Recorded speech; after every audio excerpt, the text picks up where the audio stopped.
I grew up in this church, and I remember when you arrived, I was in high school, and you brought a major stability to this church. When I left for college and came back to work with the junior high and then high school again, as a staff member, I was able to see and work with probably the best head of staff I have ever known. And our youth group started to grow, and we started to have some things happening, and then all of a sudden Bob Sanders shows up. And I'll tell you what a lot of fun it was to serve on a team with you, Bob. Most of the time it was fun, unless I was getting chewed out for Underground Church or some other destructive game that we would play. I loved being a youth pastor here, because when we would connect with youth and their families, youth and their parents, it was easy to say, hey, come to church. Hey, connect with the pastor. And when they came here, they were loved. I'll never forget the lunch you took me to and told me, Brian, you're ready for the calling. It's time to start seminary. And to hear my senior pastor be able to have that kind of confidence in me was just amazing, and it continues to be a great memory and a source of influence for me, as now I have entered this calling and do my work as an ordained minister. Bob, what is influential and what I am thankful has shaped my pastor's heart is your pastor's heart. You let Christ make you tender-hearted and kind at the core. As I have ministered in this congregation, you have supported me, you have cared for me, you have given me opportunities to use my gifts, and you have trusted me. Thank you.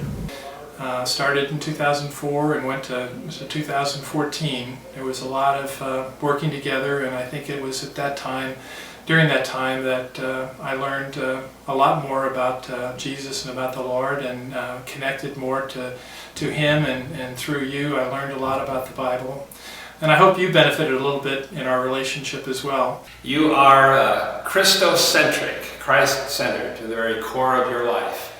And I appreciate the way in which you have brought that into your ministry, and to your staff, to this congregation, and throughout your ministry. Thank you for nurturing that solid foundation in your own life and in the lives of others. So much of what I do, how I preach, how I lead, so much of that, it's like I kind of pull out the Bob Sanders playbook and I say, okay, well, how would Bob, do this?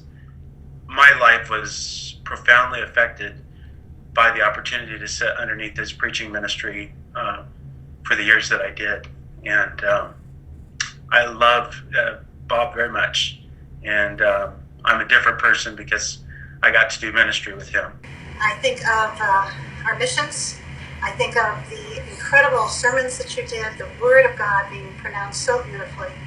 I think of our times together as a staff and the way we laughed and learned from each other, and more importantly, gained wisdom and knowledge, and how we were able to embrace a congregation that was so loving and wonderful.